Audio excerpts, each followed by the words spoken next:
राधे राधे, जय श्री राम। दोस्तों, आज की कहानी को पूरा सुन लेने मात्र से ही आपके जीवन के सारे कष्ट दूर हो जाएंगे।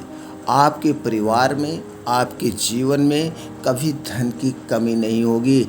इस कहानी से इतना बड़ा फल मिलने वाला है। आज की कहानी ध्यान से सुनिएगा और पूरी सुनिएगा। आज की कहानी को सुनने के बाद कभी कष्ट, कोई मुसीबत, कोई अकाल मित्र ना तो आपके परिवार के ऊपर आएगी। इसलिए फिर रिक्वेस्ट करते हैं, निवेदन करते हैं कि इस कहानी को पूरा सुनिएगा। दोस्तों, आप सभी का हमारे इस कहानी के चैनल पर बहुत बहुत स्वागत व अभिनंदन है। दोस्तों, चलिए कहानी को शुरू करते हैं। माँ भगवती को मानने वालों में से एक था, स्पर्श भी था। वो दिन रात उनकी पूजा अर्चना में लीन रहते थे। राजा को किसी चीज़ की कमी नहीं थी, बस उन्हें बच्चे की ख्वाहिश थी। सालों से बच्चा न होने के कारण राजा कुछ निराश रहते थे। एक दिन राजा की भक्ति से खुश होकर माँ भगवती ने सपने में आकर उसे दो बेटी होने का वरदान दिया। आशीर्वाद मिलने के कुछ समय बाद राजा के घर एक बेटी पैदा हुई। बेटी पैदा होने की खुशी में राजा ने सबको दावत दी और बेटी की कुंडली बनवाने के लिए पंडितों को बुलवाया। सबने राजा से एक ही बात कही कि यह साक्षात देवी का रूप है। जहाँ भी इसके कदम पड़ेंगे वहाँ खुशियाँ ही खुशियाँ होंगी। यह भगवती देवी की भक्तन होगी। इतना सब कहकर पंडितों ने लड़की का नाम तारा रख दिया। कुछ समय के बाद मंगलवार के दिन राजा के घर एक और बेटी पैदा हुई। ज्योतिषियों ने उसकी भी कुंडली बनाई और उदास हो गए। राजा ने जब उनसे उदासी का कारण पूछा तो ज्योतिषियों ने बताया कि ये लड़की आपके जीवन में खूब सारा दुख लेकर आएगी। राजा ने ज्योतिषियों से पूछा कि आखिर मैंने ऐसे कौन से खराब कर्म किए थे कि इसने मेरे घर में जन्म लिया है। ज्योतिषियों ने बताया कि आपकी दोनों बेटियां राजा इंद्र की अप्सराएं हुआ करती थी। इनमें से बड़ी बहन का नाम तारा और छोटी का नाम रूपमन था। एक दिन ये दोनों मिलकर धरती की सैर करने के लिए गई। दोनों ने ही वहां पहुंचकर एकादशी के दिन का व्रत रखा। तारा ने अपनी छोटी बहन से कहा कि आज एकादशी का व्रत है, इसीलिए बाजार जाकर कुछ ताजे फल ले आओ, लेकिन वहां कुछ खाना मत। रूपमन बाजार फल लेने के लिए चली गई। वहां उसे मछली के पकौड़े दिखे। उसने झट से उसे खा लिया और अपनी दीदी के लिए कुछ फल लेके आए। रूपमन ने तारा से पूछा कि तुमने अपने लिए फल क्यों नहीं लाई। उसने जवाब दिया कि वो मछली के पकौड़े खाकर आई है। तारा ने गुस्से में कहा कि तुम पापिन हो, एकादशी के दिन तुमने मछली खा ली। ऐसे खराब कर्म के लिए मैं तुम्हें छिपकली बनने का श्राप देती हूँ। अब उसी जंगल में तारा की बहन छिपकली बनकर रहने लगी। वहाँ एक जाने माने ऋषि गुरु गोरख भी अपने कुछ शिष्यों के साथ रहते थे।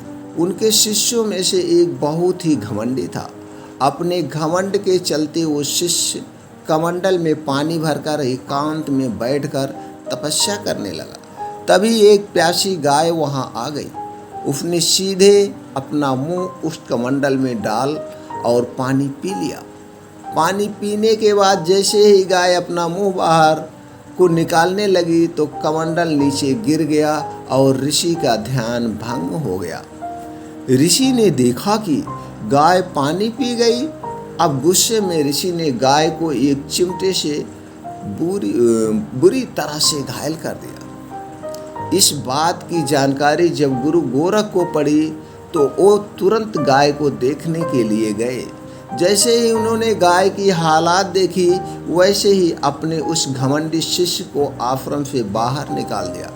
कुछ दिनों के बाद गौ माता पर किए गए उस अत्याचार से होने वाले पाप को कम करने के लिए उन्होंने एक यज्ञ करवाया। इस यज्ञ के बारे में गाय को चिमटे से मारने वाले घमंडी शिष्य को भी पता चला। वो सीधे पंछी के रूप धारण करके यज्ञ स्थल पर गया और भोजन में अपनी चोंच से मरा हुआ सांप डाल दिया। किसी को इस बात की खबर नहीं हुई। ये सब होते हुए तारा ने श्राप मिलने वाली छिपकली रूपवन को देख रही थी। उसके मन में हुआ कि इसे खाकर सारे लोग मर जाएंगे। सबकी जान बचाने के लिए छिपकली बनी रूपवन सभी लोगों के सामने भोजन पर गिर गई। लोगों ने छिपकली को खूब कोफा और बर्तन को खाली करने लगे। उसी वक्त भंडारा करने वालों को खाने में मरा हुआ सांप भी दिखा। तब कहीं जाकर सबको समझ आया कि छिपकली सबकी जान बचाने के लिए जानबूझकर भोजन में गिरी थी। एक छिपकली होने के बावजूद भी इतने अच्छे विचार होने की वजह से यज्ञ में मौजूद सारे महत्वपूर्ण लोगों ने कहा कि हमें इस छिपकली से मुक्ति के लिए प्रार्थना करनी चाहिए। पंडित ने आगे बताया कि सबकी प्रार्थना से ही वह छिपकली तीसरे जन्म में आप जैसे प्रतापी राजा के घर बेटी के रूप में पैदा हुई है। वहीं तारा ने दूसरे जन्म तारामती के रूप में लिया और अयोध्या के राजा हरिश्चंद्र से शादी की। इतनी सब बातें कहने के बाद पंडितों ने राजा अस्पृश को फमन रूपवन को मारने की सलाह दी। इस बात पर राजा बोले, मैं किसी बेटी को कैसे मार सकता हूँ? ऐसा करना पाप होगा। फिर ज्योतिषियों ने कहा कि एक संदूक में सोना चांदी लगवाकर उसके अंदर लड़की को रख देना और संदूक को पानी में बहा देना। उसमें लगा हुआ सोना चांदी देखकर लोग नदी से संदूक जरूर निकालेंगे और लड़की की जान बच जाएगी। राजा ने ज्योतिषियों ने जैसा बताया ठीक वैसा ही किया। नदी में सोना चांदी जड़ा हुआ संदूक देखकर काशी के पास से ही एक भंगी ने उसे बाहर निकाल लिया। उसके कोई बच्चे नहीं थे, इसीलिए उसने संदूक के अंदर की लड़की को पालने का फैसला लिया। उसे भंगी व उसकी पत्नी ने खूब प्यार से पाला और रूप को नाम रख दिया। बड़ी होते ही दोनों ने सबको शादी करवा दी। रूप को की सासू माँ तारामती और राजा हरिश्चंद्र के महल में साफ सफाई करने का काम किया करते थे। कुछ दिनों के बाद रुक्को की सासू माँ बीमार हो गई। उनकी जगह रुक्को वहाँ काम करने लगी। तारामती ने उसे देखा और पुराने जन्म के पुण्य के कारण पहचान लिया और उसे कहा कि तुम मेरे साथ बैठ जाओ। रुक्को ने बोला कि मैं तो भागिन हूँ, इसलिए आपके पास नहीं बैठ सकती हूँ। तब तारामती ने उसे बताया कि तुम पूर्व जन्म में मेरी ही बहन थी। तुमने एकादशी व्रत के दिन मछली खा ली थी और मैंने तुम्हें दंड देते हुए छिपकली बना दिया। अब तुम दोबारा मनुष्य जन्म मिला है तो इस जन्म में माँ वैष्णो की पूजा करके पुण्य कमा लो।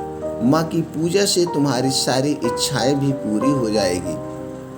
तारामती की ये बात सुनने के बाद रुक्को माँ वैष्णो से एक बेटे के लिए प्रार्थना करती है और कहती है कि अगर उसकी मनोकामना पूरी हुई तो वो अपने घर में माँ वैष्णो देवी पूजन और जागरण कराएगी। माँ वैष्णो देवी इसकी प्रार्थना सुन ली और उसे बेटा होता है। पुत्र प्राप्ति के बाद रुक्को उसकी देखभाल लाड़ दुलार में माँ वैष्णो देवी की पूजा करना भूल जाती है। ऐसा होते होते 5 साल बीत गए और फिर एक दिन उस बच्चे को चेचक यानी माता निकल आती है। बच्चे की ऐसी स्थिति देखकर परेशान रुक्को अपने पिछले जन्म की बहन तारामती के घर जाकर उन्हें इस समस्या के बारे में बताती है। तब तारामती ने पूछा कि तुमने माँ वैष्णो देवी की पूजा अर्चना में कोई गलती तो नहीं की? फिर रुक्को को याद आता है कि उसने माँ वैष्णो देवी का जागरण कराने का प्रण लिया था। यह बात याद आते ही रुक्को को काफ़ी पछतावा हुआ और मन में माँ से कहा कि बच्चे के ठीक होते ही वह अपने घर में जागरण कराएगी। अगले ही दिन उसका बेटा पूरी तरह से ठीक हो जाता है। तभी रुक्को ने माता रानी के मंदिर जाकर पुजारियों को कहा कि मंगलवार के दिन घर में जागरण करवा दीजिए। रुक्को की बात सुनकर पंडित कहते हैं कि तुम यही 5 रुपए दे दो, तुम्हारे लिए हम मंदिर में ही जागरण करा देते हैं। रुक्को कहती है, मुझे पता है कि मैं चमारिन हूँ, लेकिन आप मेरे घर आकर ही जागरण करवा दीजिए। माँ किसी तरह का भेदभाव नहीं करती है, तो आपको भी नहीं करना चाहिए। इस पर पंडितों ने विचार विमर्श करके कहा कि अगर रानी आपके जागरण में आती हैं तो हम तुम्हारे घर आकर जागरण करने के लिए तैयार हैं। पंडितों की बातें सुनकर रुक्को अपनी बहन रानी तारामती के पास जाती है और तारामती को सारी बातें बताती है। रुक्को की बातें सुनकर तारामती जागरण में जाने के लिए तैयार हो जाती है। इस बात को बताने के लिए रुक्को जब पंडित जी के पास जाती है, तब उनके बीच की बातों को सेन नामक नाई सुन लेता है। फिर वह राजा हरिश्चंद्र को जाकर सारी बातें बता देता है। राजा के मन में हुआ कि रानी को नीची जाति वालों के घर जागरण में नहीं जाना चाहिए। इसी वजह से वह अपनी उंगली काट लेते हैं, जिससे उन्हें नींद ना आए और रानी जागरण में ना जा सके। इस जागरण का समय होता है, तब भी राजा को जागते हुए देखकर रानी मन ही मन माँ वैष्णो देवी से प्रार्थना करती है कि महाराज को नींद आ जाए ताकि मैं जागरण में जा सकूं। रानी की प्रार्थना के कुछ ही देर बाद राजा को नींद आ जाती है। फिर रानी तारामती रोशनदान में रस्सी बांधकर महल से नीचे आकर रुक्को के घर चली जाती है।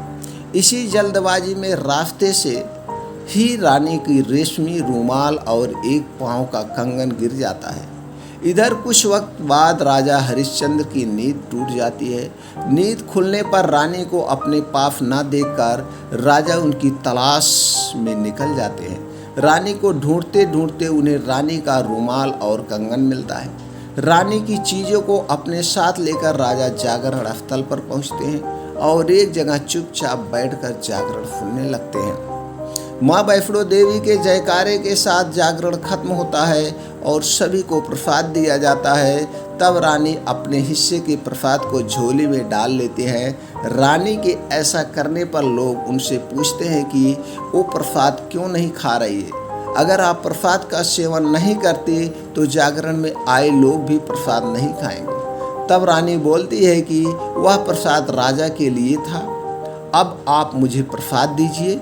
फिर अपने लिए प्रसाद लेकर रानी सबके सामने उसे खा लेती है। रानी के प्रसाद खाते ही जागरण में मौजूद सभी भक्तों ने भी प्रसाद खाया। उसके बाद रानी महल के लिए निकल जाती है।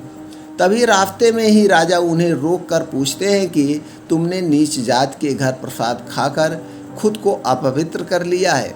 तुमने मेरे लिए भी प्रसाद रखा है, अब तुम उससे मुझे भी अपवित्र करना चाहती हो। अब मैं तुम्हें अपने महल नहीं लेकर जा सकता।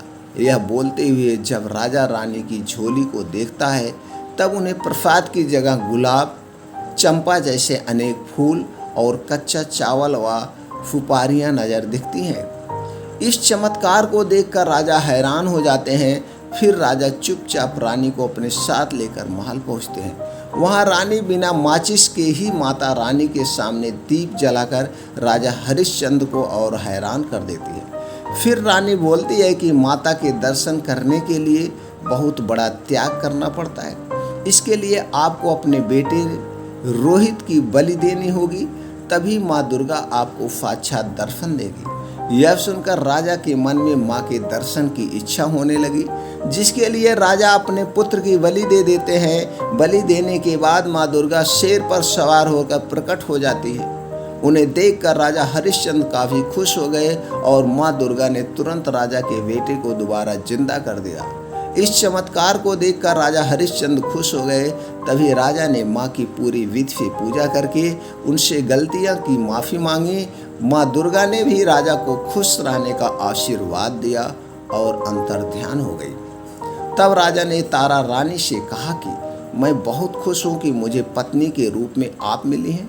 फिर राजा हरिश्चंद्र तारा रानी और रूपवन तीनों अपनी मनुष्य योनि से छुटकारा पाकर देवलोक में चले जाते हैं। दोस्तों, इस कहानी से आपको क्या सीख मिली?